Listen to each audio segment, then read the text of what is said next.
बात ऐसे माहौल में पयाम इंसानियत की हम कर रहे हैं कि जब इंसानियत सिसक रही हो, जब इंसानियत तड़प रही हो, जब इंसानियत को सांस लेनी मुश्किल हो गई हो, जब बहैसियत इंसान भारत के करोड़ों मुसलमानों के उन बुजुर्गों के दी हुई दान की हुई वफ़ की ज़मीनों पर ख़तरा मंडला रहा हो, जहां उन ज़मीनों पे और उन खैरात की हुई ज़मीन और इंसानियत और मुसलमानों की फलाह के लिए पेश की गई ज़मीनों पर आज एक्ट के ज़रिए से एक मुसीबत लाद दी गई हो।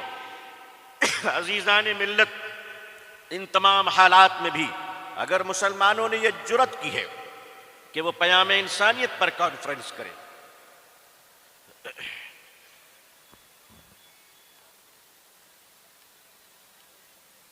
माइक की तारीफ में बहुत देर से सुन रहा था, लेकिन जब आदमी जब तक उतरता नहीं तालाब में उसे गहराई का अंदाजा नहीं होता है। इन हालात में भी अगर अल फलाह कमेटी और उनके जियाले नौजवानों ने इस बात की फिक्र की कि नहीं, लड़ाई को रंग नहीं देना है, लड़ाई को जात और धर्मों में बांटना नहीं है, बल्कि अगर इंसानियत की लड़ाई है तो तन्हा ये मुसलमानों की नहीं बल्कि पूरे देशवासियों की लड़ाई है। क्या अंग्रेजों के खिलाफ लड़ने के लिए ये पूरा देश एक नहीं हो गया था? क्या ब्रिटिश साम्राज्य को भगाने के लिए भारत के सारे लोग एकता और अखंडता के साथ अपने सीने में गोलियां खाकर भारत की इज्जत और आबरू की हिफाजत नहीं की थी? आज भी जरूरी है, मसला सिर्फ मुसलमानों का नहीं है।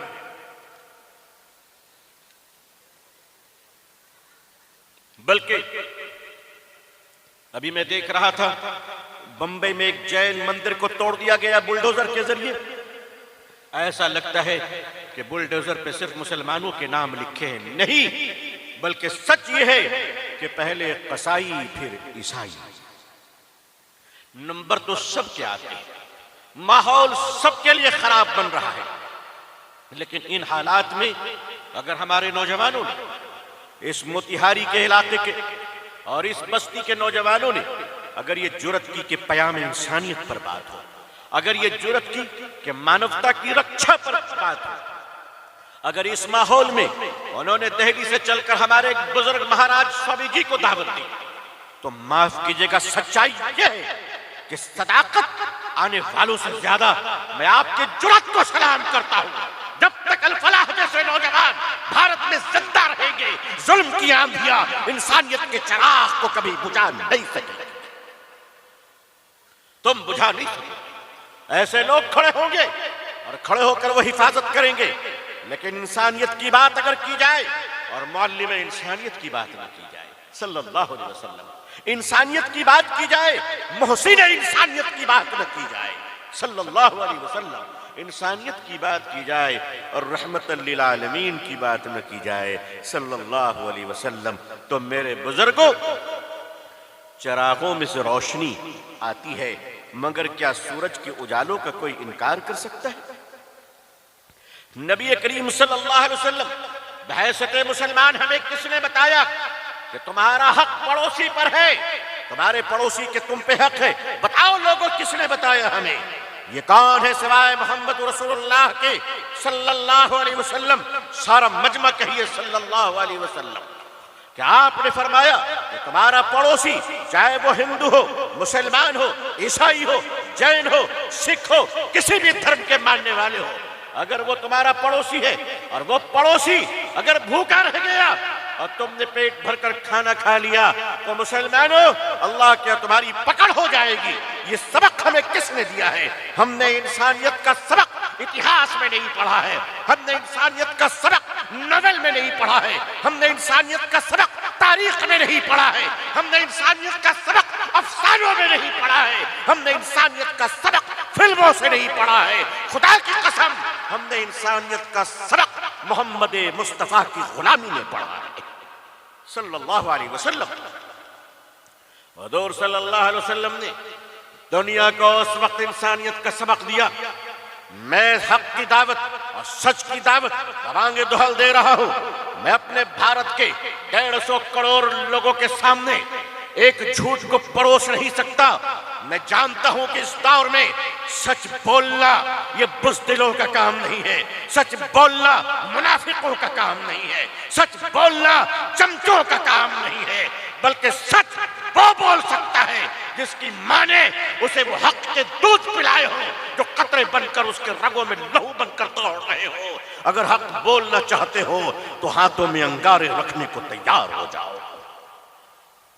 ऐ मेरे करोड़ों इस देश के भाइयों, इस देश के तमाम इंसानों, माताएं और बहनों, याद करो वो जमाना मोहम्मद रसूलुल्लाह सल्लल्लाहु अलैहि वसल्लम की बैसत से पहले, आपकी पैदाइश से पहले ये दुनिया इंसान से खाली नहीं था। ये दुनिया में मर्द भी थे, औरतें भी थी, बच्चे भी थे, बूढ़े भी थे। इस दुनिया में लोग रहते थे, बड़े बड़े सरदार भी थे, लेकिन माफ कीजिएगा इंसानियत टिमटिमा रही थी, इंसानियत सिसक रही थी, इंसानियत का चिराग बुझ रहा था। इस्लामी तारीख को उठाइए, हजरत दहिया कल्बी रज़ी अल्लाह ताला अन्हु, हम इसलिए रज़ी अल्लाह ताला अन्हु पढ़ रहे हैं कि बाद में उन्होंने कलमा शहादत पढ़ी, गवाही दी एक अल्लाह की, गवाही दी अल्लाह के आखिरी रसूल की सल्लल्लाहु अलैहि वसल्लम। वो फरमाते हैं, या रसूल अल्लाह सल्लल्लाहु अलैहि वसल्लम, आपके आने से पहले मैंने खुद अपने हाथों से अपनी गुड़िया जैसी, खिलौने गुलाब जैसी बेटी को, फूल जैसी बेटी को मक्के की जमीन पर जिंदा दफन कर दिया था।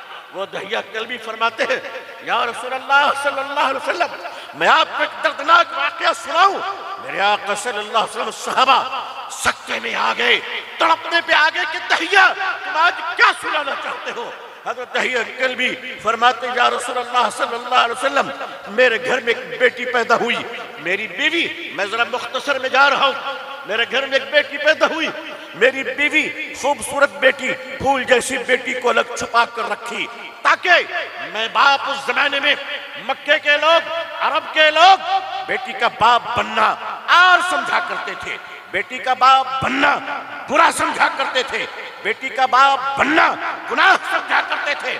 आज भी समाज में औरतों को मलेच्छ समझा जाता है, औरतों को आज भी पाप समझा जाता है। लोग कहते हैं कहाँ है आज? अगर हमारे समाज में बेटी सुरक्षित नहीं है, अगर हमारे समाज में दिन के उजालों में बलात्कार हो जाए, रात में अंतिम संस्कार हो जाए, तो इसे मानवता का रक्षक नहीं बल्कि भेड़ियों का समाज कहा जाता है, भक्षक का समाज कहा जाता है। हम कहाँ चले जा रहे हैं? प्यारे आका सल्लल्लाहु अलैहि वसल्लम फरमाया, दहिया बताओ फिर क्या हुआ? कहा बच्ची बड़ी हुई, थोड़ी मेरे पास आती थी, खेलती थी, मैं उसे गोद में उठाता था, मैं बड़ा प्यार करता था, क्योंकि मुझे बताया गया था कि बच्ची तुम्हारी नहीं पड़ोसन की है। दूसरों की बच्ची को बड़ा प्यार कर रहा था।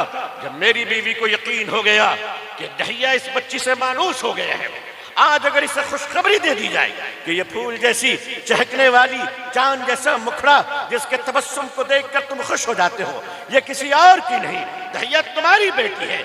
जैसे ये बताया गया, ओ दहिया कल्बी, ये बच्ची तुम्हारी है, ये बेटी तुम्हारी है। फरमाते हैं कि मेरे कलेजे पर बिजली गिर गई, मुझे बाप बनने पे शर्म आ गई। मैं बेटी का बाप हूँ, मक्के के लोगों को क्या जवाब दूंगा? बेटी का ब्याह कैसे करूंगा? कोई दामाद मेरे सर पर हुकूमत करेगा? ये जुल्म, ये पाप, ये बदनामी मैं बर्दाश्त नहीं कर सकता। फरमाने लगे, जिससे प्यार करता था अचानक नफरत आ गई, जिससे चाहता था उसे दूर करने लगा, और उसी दिन से मैं उसके मर्डर और मारने की प्लानिंग करने लगा। मेरे आका सल्लल्लाहु अलैहि वसल्लम गौर से सुन रहे हैं, सहाबा भी सुन रहे हैं। हजरत दहिया फरमाते हैं कि मैं अपनी बेटी को बहला फुसला कर, अच्छे कपड़े पहनाकर घुमाने के बहाने ले गया। मेरी बीवी को शक भी न हुआ, समझने लगी कि बाप है, प्यार तो दिल में आ ही गया होगा। लेकर गए वो कब्रिस्तान, लोगों मक्के में आज भी मौजूद है, आज भी मौजूद है वो कब्रिस्तान, घेर कर रखा है इबरत के लिए, हमारे और तुम्हारे देखने के लिए। फरमाते कि वहां गया, बेटी को बिठाया और मैं बेटी के लिए गड्ढा खोदने लगा। जब मिट्टी उछलकर मेरी दाढ़ी और बाल में गिरते थे, मेरी छोटी बेटी तड़प कर आती थी और कहती थी, अब्बू जान ये बाल से, ये मिट्टी से आपके बाल गंदे हो गए, आइए मैं साफ कर देती हूँ। मेरे आका सल्लल्लाहु अलैहि वसल्लम ज़ारो क़ितार रो रहे हैं, सहाबा रो रहे। फरमाया दहिया बताओ क्या हुआ? फरमाने लगे कि वो बेटी मेरे पसीने को पोंछती है, कभी मेरे हाथों को चूम लेती थी। अब्बू जान, ये पथरीली जमीन मिट्टी की इतनी खुदाई क्यों कर रहे हो आप इतनी मेहनत क्यों कर रहे हो? फरमाने लगे मैं पसीने से शराबोर था और मेरी बेटी मेरे पसीने को पोंछती थी, मेरी बेटी मेरे हाथों को चूमती थी, मेरी बेटी मेरे बालों को संभालती थी। उसे क्या पता था ये कब्र मैं उसी के लिए खोद रहा हूँ, ये गड्ढा मैं उसी के लिए खोद रहा हूँ। सहाबा बिलक बिलक कर रो रहे। मेरे आका सल्लल्लाहु अलैहि वसल्लम की हिचकियां बंद गई।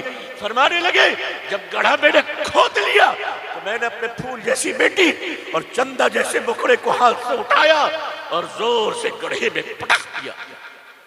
बेटी नीचे गिरती है, एक आवाज आती है, अब्बू मुझे बहुत चोट लग गई है, अब्बू मेरे सर से खून बह रहा है, अब्बू मुझे बचा लो, अब्बू मेरे हाथ टूट गए। ऊपर से दहिया फरमाते कि मैंने पत्थर डालने शुरू कर दिए। बेटी चीखती रही, आवाज आती रही। फरमाया मैंने दफन कर दिया अपनी बेटी को। बहुत दूर तक आवाज आती रही, अब्बू मुझे छोड़ के न जाओ, अब्बू मुझे छोड़ के न जाओ, अब्बू मुझे छोड़ के न जाओ।